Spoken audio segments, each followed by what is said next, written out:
Helen Adams Keller was born a healthy child in Tuscumbia, Alabama on June 27, 1880.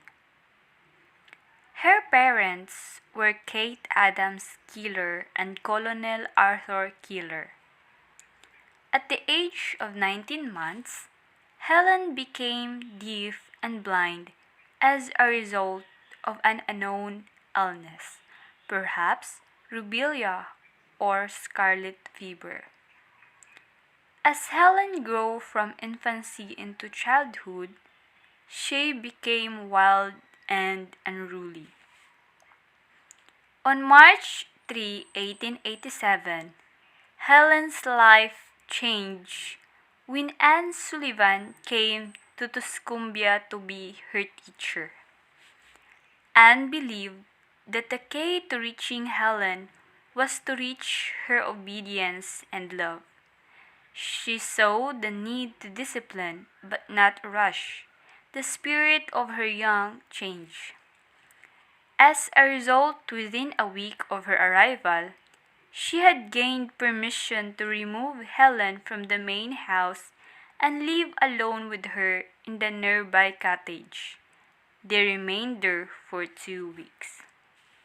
Anne began her task of teaching Helen by manually signing into the child's hand, and Anne had brought a doll that the children at Perkins had made for her to take to Helen.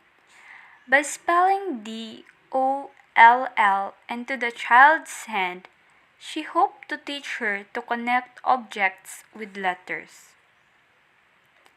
Helen quickly learned to form the letters correctly and in the correct order, but didn't know she was spelling a word or even that words existed. In the days that followed, she learned to spell a great many more words in this uncomprehending way.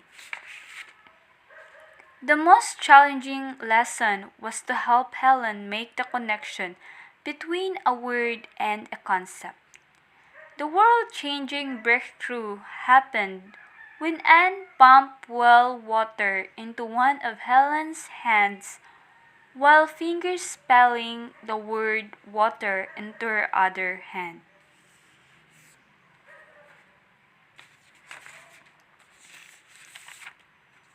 Suddenly, the signals had meaning in Helen's mind. She knew that water meant the wonderful cold substance flowing over her hand. Helen's early writing completed 7 days before she turned 7. Helen quickly proceeded to master the alphabet, both manual and raised print for blind readers, and gained facility in reading and writing.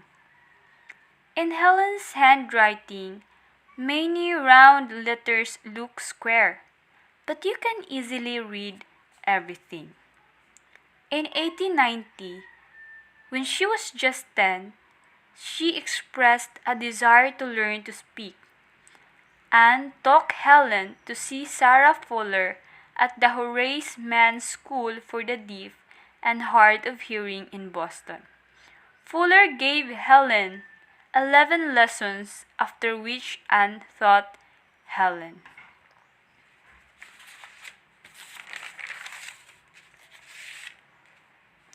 Helen went to college and took classes alongside students who didn't share her challenges. Consequently, she had to devote more time and attention to her studies than the average student did. In 1904, Helen was awarded a Bachelor of Arts degree from Radcliffe College in 1904 and graduated as cum laude. After leaving Radcliffe, Helen spent the rest of her life working on behalf of blind and or deaf people all over the world. This is the episode of Helen Keller's life that inspires me most as a future educator. Because of Helen Keller's hard-working attitudes, it leads her to make difference in the world. She had proved everyone that disabilities do not deter someone's life.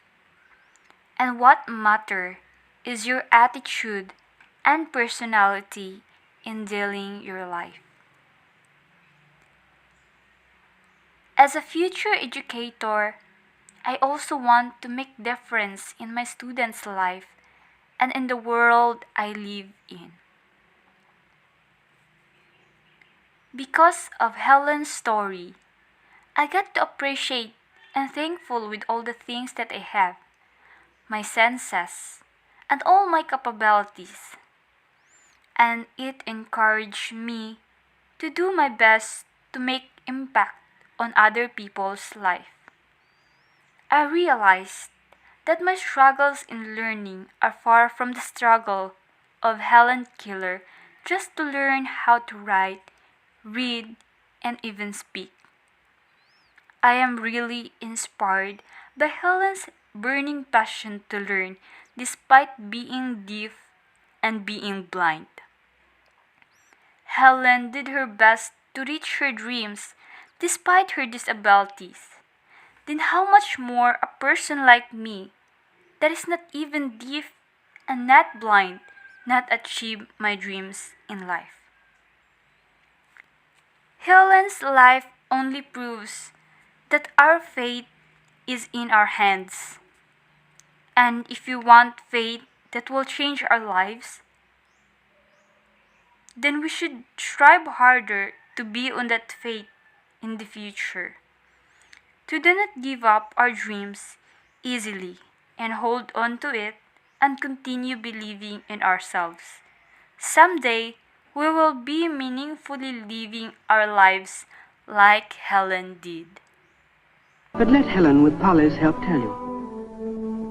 It is not blindness or deafness that brings me my darkest hours. It is not blindness or deafness that bring me my darkest hours. It is the attitude that I put meant in not being able to speak normally. It is the acute disappointment in not being able to speak normally.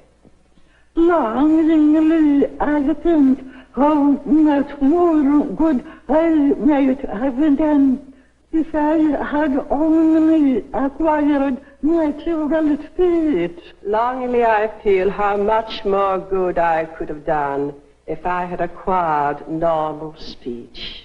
But within this sorrowful experience, I understand more fully. But out of this sorrowful experience, I understand more fully human striving, all human strivings, thwarted ambition, thwarted ambitions, and the infinite capacity of hope. and the infinite capacity of hope.